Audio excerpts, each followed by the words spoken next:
우리는 계속해서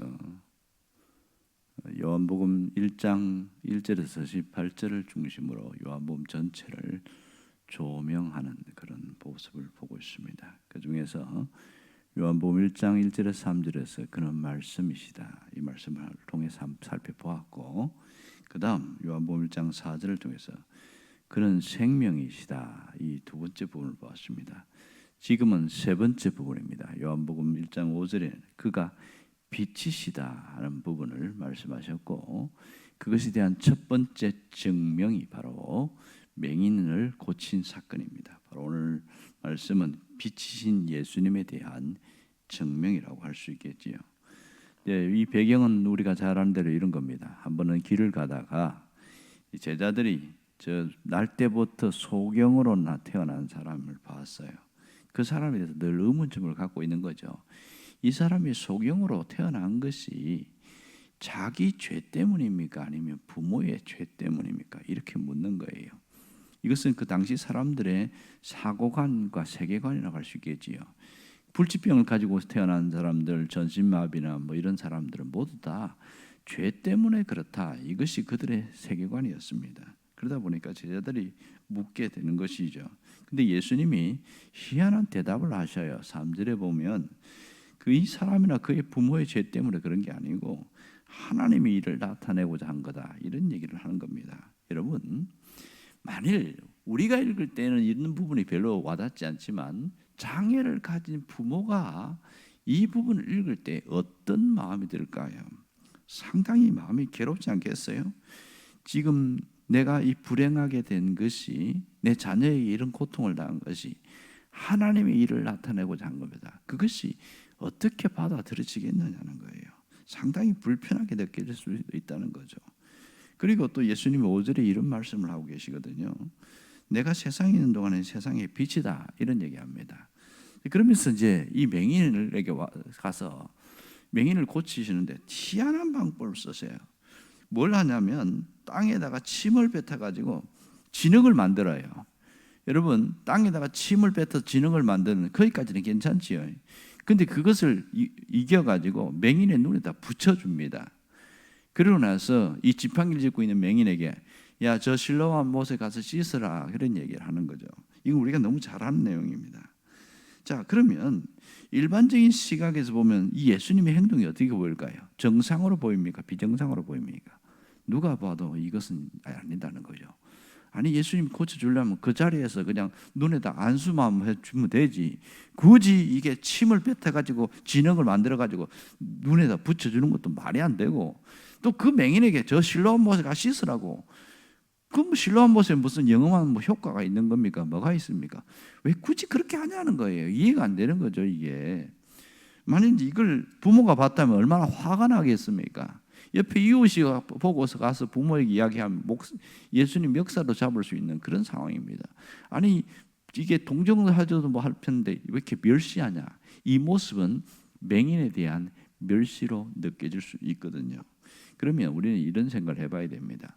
예수님이 5절에 세상의 빛이다, 이렇게 말씀하신 것과 이 맹인에게 한 행동을 어떻게 보아야 할 것인가, 어떤 연관성이 있는가, 이걸 한번 생각해 보아야 되는 거죠. 자, 여기서 우리가 중요한 것을 깨달을 수 있습니다. 지금 우리가 보고 있는 게 뭐죠? 예수님, 그는 빛이다, 이렇게 했잖아요. 그는 빛이다. 1장 5절에서 그것에 대한 증명이 오늘 9장이라고 그랬습니다. 예수님이 오늘 5절에서 정확하게 뭐라고 합니까? 나는 세상의 빛이다, 이런 얘기를 하고 있습니다. 세상에 있는 동안에는 내가 세상의 빛이다, 이것을 증명하기 위해서 맹인을 고친 사건을 보여주고 있습니다. 이 고친 사건을 통해서 예수님은 어두운 세상에 빛으로 오신 것을 증명해 주고 있습니다. 어둠을 밝히는 빛인 건 맞습니다. 그러면 맹인에게 왜 이 우스꽝스러운 이 멸시를 하는 듯한 그런 행동을 한 이유가 뭐냐는 거예요. 자, 이것은요, 이 맹인이 그 실로암 못까지 가는 동안에 수많은 유혹과 방해가 있을 거예요. 그 방해를 이겨내라는 겁니다. 자, 보십시오. 이 예수님이 진흙을 바른 그 자리와 실로암 못까지 가는 기간은 사이 그렇게 바로 뭐 5m나 10m가 아닙니다. 적어도 1km나 그 근방에 훨씬 근접해 있는, 그리고 평지가 아니에요. 여러 가지 장애물을 지나서 가야 되고 사람들도 만납니다. 생각해 보십시오. 이 지팡이를 짚고 있는 맹인이 눈에다가 진흙을 이겼어요. 앞에 안 보이는데 우스꽝스러운 모습으로 갈 때 너 눈에 뭐 발랐냐 이렇게 하고, 진흙인데 왜 바르고 다니냐, 이거 어떤 랍비가 이렇게 발라줬다고 이렇게 이야기하면 그거가 저 실로암에서 씻으라고 이야기했다고 칩시다. 그 무엇이 그 멀리 실로암까지 가냐? 야, 우리 집에 와라. 우리 집에 와서 세수해야 돼. 씻으면 되지. 수많은 방해가 있단 말이에요. 유혹이 있단 말이에요. 그것을 이겨내고 실로암 못까지 가는 게 중요했던 겁니다. 실로암 연못에 영험한 어떤 효과가 있는 게 아니고 방해를 이겨내고 가는 그 자체가 주님이 치유하는 과정의 한 부분이기 때문에 일부러 그렇게 하신 것을 알 수 있는 것이죠. 여기서 예수님이 어떤 분인지를 우리가 잘 알 수 있는데요, 예수님은 말씀으로 치유하시는 분입니다. 그런데 맹인에게 이러한 행동을 요구하신 것은 뭐가 필요하기 때문에? 순종이 필요하기 때문입니다. 하나님은 말씀으로 창조하시기 때문에 뭐든지 할 수 있지만 하나님은 우리가 행동할 때에 하나님 일하심을 알 수 있습니다.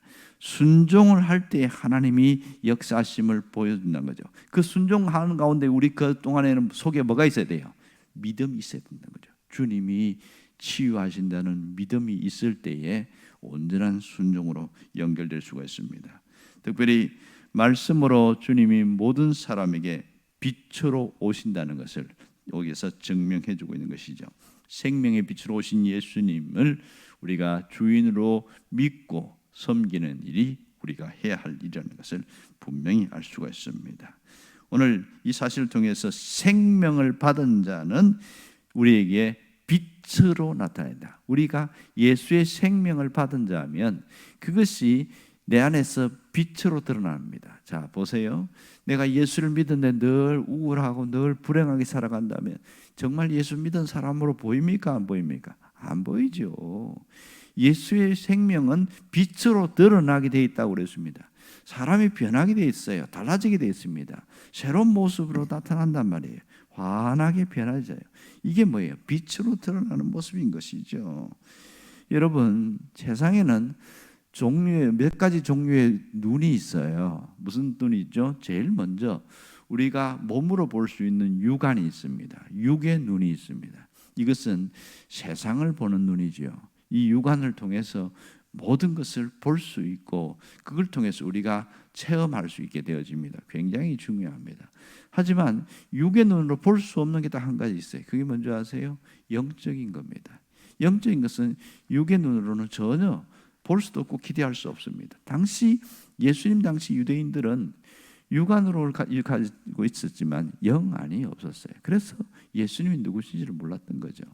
또 하나의 눈이 있는데 그거는 뭐냐면 심안이라고 그래요. 마음의 눈이라고 그럽니다. 일반 사람들은 이걸 뭐라고 하냐면 지혜의 눈이다 이렇게 표현합니다. 지혜의 눈.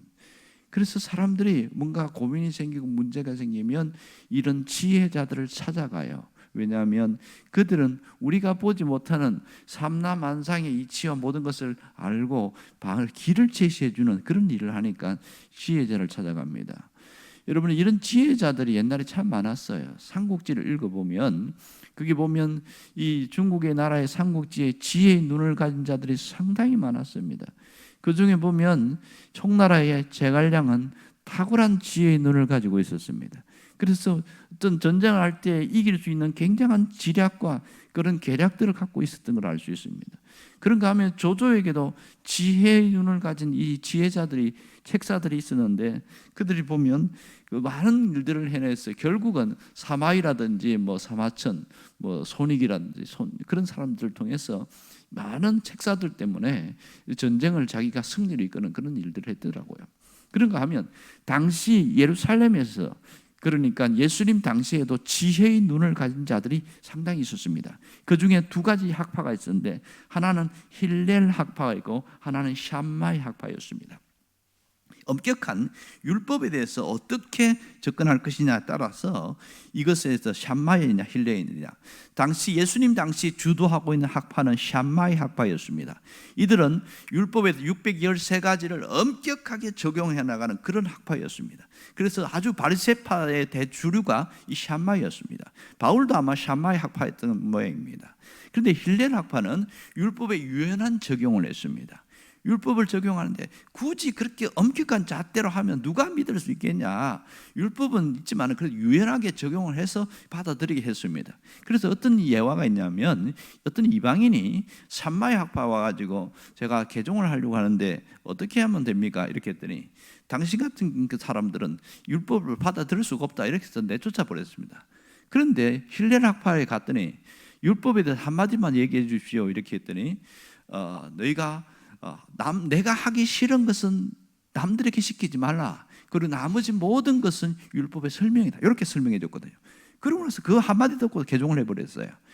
자, 그래서 그 역사적으로 보면 AD 70년에 이 성전이 무너지고 난 다음에 힐렐 학파는, 샴마이 학파는 완전히 사라져 버렸어요.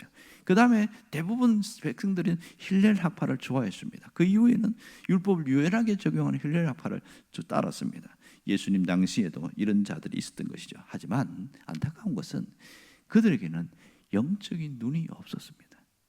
그렇게 똑똑하고 율법을 잘 적용하는데만 예수님을 몰랐다는 것이죠. 여러분, 또 세 번째 눈이 뭐예요?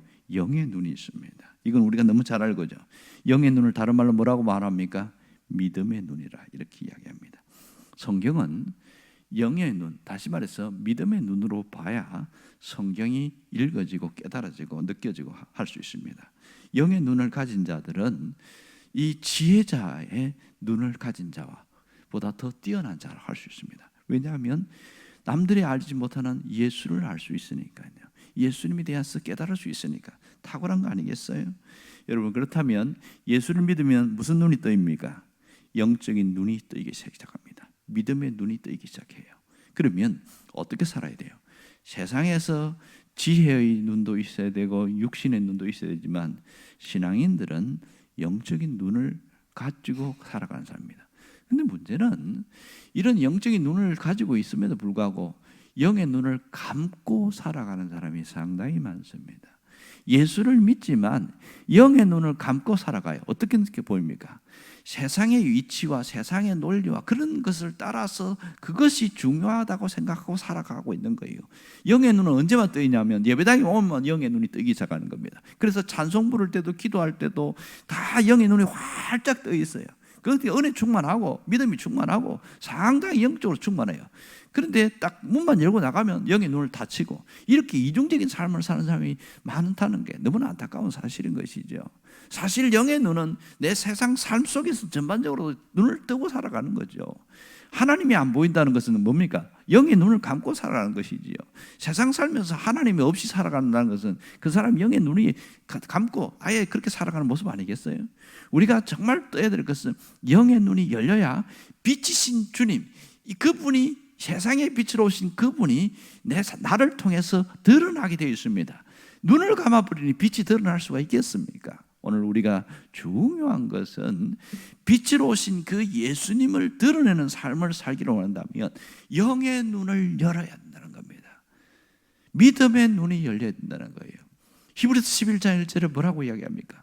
믿음은 바라는 것들의 실상이다 이런 얘기를 합니다. 실상이 뭐예요? 보이는 것 아니겠어요? 믿음의 눈을 열어서 볼 때에 남들이 보지 못하는 것을 볼 수 있게 되어진다.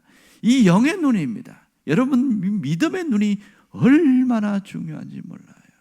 이 눈을 뜨고 살아가는 자만이 주님이 역사하신 걸 볼 수 있습니다. 흘러가는 모든 사건이나 주변 사람들의 모든 걸 통해서 하나님이 하셨구나. 영의 눈이 뜨인 사람만 알 수 있는 거예요. 눈이 닫힌 사람은 저절로 된 거지 우연히 된 거지 이렇게 생각합니다. 그러나 영의 눈이 열린 사람은 모든 사람들의 흐름과 사건 속에서 하나님이 일하심을 보게 되어지는 것이죠. 그럴 때 하나님 앞에 감사할 수 있고 하나님 앞에 기도할 수 있고 하나님을 찬양할 수 있는 거죠. 영의 눈이 열리는 것이 첫 번째 해야 할 일입니다. 두 번째는 영의 눈이 열린 사람들은 바로 세상에 빛된 자로서 살아간다는 자기 자신의 확신이 있어야 돼요. 왜? 주님은 나를 통해서 그 일을 하시니까 빛된 자로서 살아가는 거예요. 내가 세상을 비추는 빛으로서 역할을 막 해낼 수는 없어요. 우리에게는 빛이 없어요. 그러나 예수님을 모시고 있으면 그 자체가 발광체가 되기 때문에 빛이 그냥 드러나게 돼 있는 겁니다. 반사체로 우리는 살아가는 거죠. 예수님이 빛이시니까.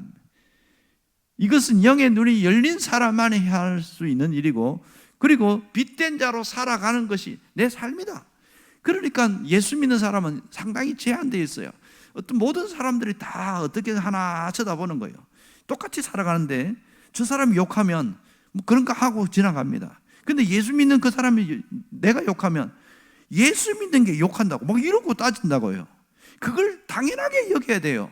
왜 저 사람은 욕하면 되고 나는 욕하면 안 되냐? 그렇게 말하면 안 되거든요. 이게 빛된 자의 모습이거든요. 그들과 우리를 다르게 보고 있다는 거죠. 그만큼 우리는 빛된 자의 삶이라는 것을 알아야 됩니다. 다르다는 걸 알아야 됩니다. 그것을 너무 속상해하거나 그렇게 화낼 일이 아닌 거죠. 이것이 그 자체가 주님을 드러내는 삶입니다. 그렇다면 마지막 해야 할 일은 끝까지 빛 대신 주님을 바라보면서 오늘을 살아가는 겁니다. 그래야 내가 빛이 계속 드러나게 되어 있습니다. 내가 빛을 비춰야지 불가능한 거죠. 우리에게 무슨 의가 있고 뭐가 대단한 게 있겠습니까? 빛 대신 주님을 바라보면서 가다 보니까 그 빛이 비치게 되어지고 사람들이 흘러가게 되는 거예요. 그 주님을 바라봐야 돈을 쫓아가지 않고 세상을 쫓아가지 않고 사람을 쫓아가지 않습니다. 주님을 쫓아가게 되어져 있는 거죠. 그것이 우리의 신앙 중심이요 목표가 되는 겁니다. 여러분, 빛으로 오신 주님을 따라갈 수 있기를 바랍니다. 기도하겠습니다.